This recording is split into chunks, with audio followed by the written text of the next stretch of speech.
Welcome to my YouTube channel എൻ്റെ വഴികൾ. ഏവർക്കും എൻ്റെ വഴികളിലേക്ക് സ്വാഗതം. ഇനിയും എൻ്റെ ചാനൽ സബ്സ്ക്രൈബ് ചെയ്യാത്തവർ സബ്സ്ക്രൈബ് ചെയ്യുക. എൻ്റെ വീഡിയോ ഇഷ്ടമായാൽ ലൈക്ക് ചെയ്യുക. തുടർന്നും എൻ്റെ വീഡിയോ ലഭിക്കുന്നതിന് വേണ്ടി ബെല്ലൈക്കൺ അമർത്തുക. കെനിയൻ പ്രസിഡന്റ് വില്യം റൂട്ടോ 2024 വിവാദ ടാക്സ് ബില്ലിൽ ഒപ്പുവെക്കുന്നതിൽ നിന്നും പിന്മാറി. ഇസ്രായേലി ആക്രമണത്തിൽ ഗസയിൽ വീണ്ടും 60-ലധികം ഫലസ്തീനികൾ കൊല്ലപ്പെട്ടു.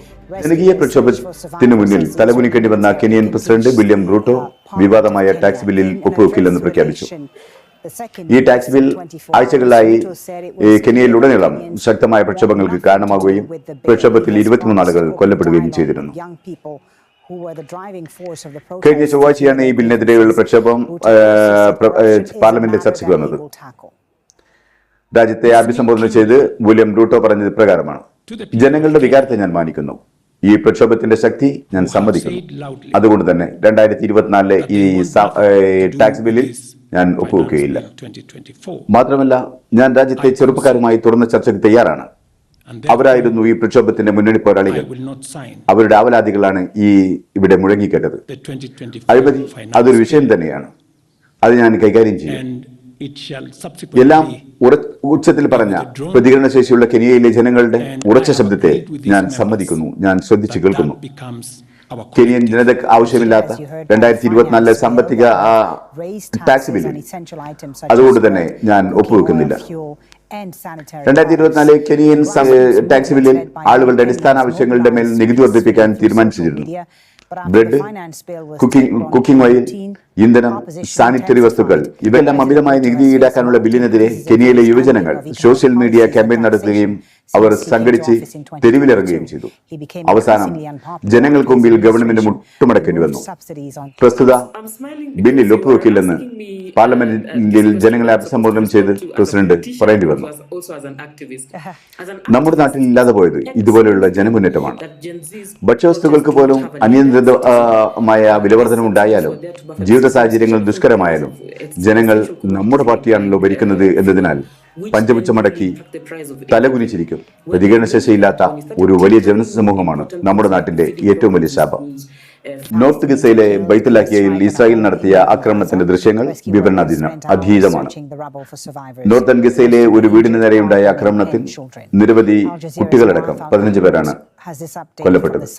രക്ഷാപ്രവർത്തകർ ജീവനോടെ അവശേഷിക്കുന്നവർക്ക് വേണ്ടി കെട്ടിടാവശിഷ്ടങ്ങൾക്കിടയിൽ തിരച്ചിൽ നടത്തുകയാണ്.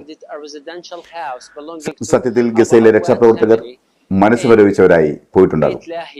എത്രയെത്ര മൃതശരീരങ്ങളാണ് അവർ കെട്ടിടാവശിഷ്ടങ്ങൾക്കിടയിൽ നിന്നും വലിച്ചെടുത്തിട്ടുണ്ടാവുക. കളിപ്പാവകളെപ്പോലും തുടിപ്പും ചൊറുക്കുമുള്ള എത്രയെത്ര പിഞ്ചോമനകളുടെ ചലനമറ്റ ശരീരം അവർ അവരുടെ ചുമലുകൾ ചുമന്നിട്ടുണ്ടാവും. അവരുടെ ശരീരങ്ങളിൽ നിന്നും മുറ്റിറ്റി വീണ ചോരയുടെ മനം തകർക്കുന്ന ഗന്ധം എത്ര രാത്രികളിൽ അവരുടെ ഉറക്കം കെടുത്തിട്ടുണ്ടാവും. ആളുകളുടെ അറ്റുതൂങ്ങിയ അവയവങ്ങളും വേർപെട്ടു പോയ തലകളും ചതഞ്ഞെരിഞ്ഞ മുഖവും എത്ര രാത്രികളിലാണ് അവരുടെ സ്വപ്നങ്ങളിൽ തെളിഞ്ഞു വന്നിട്ടുണ്ടാവുക. നാം ഇതൊക്കെ കഥകൾ കേൾക്കുന്ന ലാഘവത്തിൽ കേൾക്കുകയും കാഴ്ചകൾ കാണുന്ന ദൃശ്യചാരുതയോടെ കാണുകയും ചെയ്തു പോകുമ്പോൾ അശരണരായ ആ ജനതയുടെ വേദനയെക്കുറിച്ച് ഒരു നിമിഷമെങ്കിലും ഓർത്തുപോകുന്നത് നല്ലതാണ്. മരണത്തിനും അത്യാഹിതങ്ങൾക്കും യുദ്ധത്തിന്റെ കൊലവിളികൾക്കിടയിലൊന്നും മതവും ജാതിയും ദേശവും ഭാഷയും ഒന്നുമില്ല. ഒടുങ്ങാത്ത സഹിക്കാനാവാത്ത വേദനയും നഷ്ടവും മാത്രമാണത്. ഗസയിലെ ദുരിതക്കയത്തിൽ മുങ്ങിത്താഴുന്നവർ 90% കുരുന്നുകളും നിരാലംബരായ സ്ത്രീകളുമാണെന്നത് ആധുനിക സമൂഹം ഓർത്തുവെക്കേണ്ട ഒന്നാണ്. ഒരു നേരത്തെ ഭക്ഷണം കിട്ടാതായിരുന്നാൽ അടുത്ത സമയമാകുമ്പോഴേക്കും എവിടെ നിന്നെങ്കിലും അല്പം ഭക്ഷണത്തിന് വേണ്ടി പരക്കം പായുന്നവരാണ് നമ്മൾ. അങ്ങനെയുള്ള മനുഷ്യരാണ് ദിവസങ്ങളും മാസങ്ങളും ശരിയാവണ്ണം ഭക്ഷണമോ ശുദ്ധജലമോ ഇല്ലാതെ ജീവനും മരണ പോരാട്ടം നടത്തുന്നത്. മുലപ്പാൽ കുടിക്കേണ്ട പ്രായത്തിൽ അമ്മമാർ നഷ്ടപ്പെട്ട പിഞ്ചുപൈതങ്ങൾ നിരവധിയുണ്ട് ഗസയിൽ. അവരെ പരിചരിക്കാൻ നല്ലൊരു ആശുപത്രിയോ മെഡിക്കൽ സംവിധാനങ്ങളോ ഇല്ല നിലവിലിപ്പോൾ ഗസയിൽ. നിലവിലുള്ള അടിസ്ഥാന സൗകര്യങ്ങൾ മുഴുവനായും നശിപ്പിക്കുകയാണ് ഇസ്രായേലിന്റെ ലക്ഷ്യം. ഭക്ഷണമില്ലാതെയും വൈദ്യസഹായമില്ലാതെയും ഗസൻ നിവാസികളെ ഇല്ലായ്മ ചെയ്യുക എന്ന ക്രൂരമായ ദൗത്യത്തിലാണ് ഇസ്രായേൽ പട്ടാളം.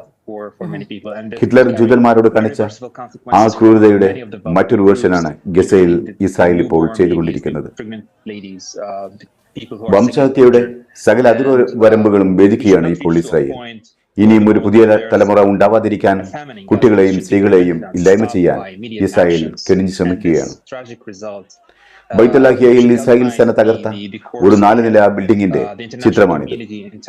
ഈ നശീകരണത്തിൽ 25ഓളം വരുന്ന സാധാരണ ഗസ നിവാസികളാണ് കൊല്ലപ്പെട്ടത്. ഇസ്രായേലിന്റെ കൊടും ഭീകരക്ക് ഇരയായവരിൽ അധികവും കുട്ടികളും സ്ത്രീകളുമാണ്. ആക്രമണത്തിന്റെ കാരണം ഹമാസിനെ ഉന്മൂലനം ചെയ്യുക എന്നതാണ്. കുട്ടികളും സ്ത്രീകളും ഹമാസ് ആവാതിരിക്കാൻ കൊന്നു എന്ന് പറയുന്നത് ശരിയാവാം. കാരണം ഇനി ഇസ്രായേലിന് മുന്നിൽ ഫലസ്തീനികൾ ഉണ്ടായിരിക്കില്ല. ഹമാസോ അല്ലെങ്കിൽ മറ്റു വല്ല റെസിസ്റ്റന്റ് മൂവ്മെന്റ്സോ മാത്രമേ ഇനി ഫലസ്തീനിൽ ഉണ്ടാവുകയുള്ളൂ. കാരണം ഇത്രയും വലിയ പീഡനങ്ങൾ മറക്കാൻ മാത്രം വിശാലമായ ഒരു ഫലസ്തീൻ ജനത ഇനി ഉണ്ടായിരിക്കണമെന്നില്ല.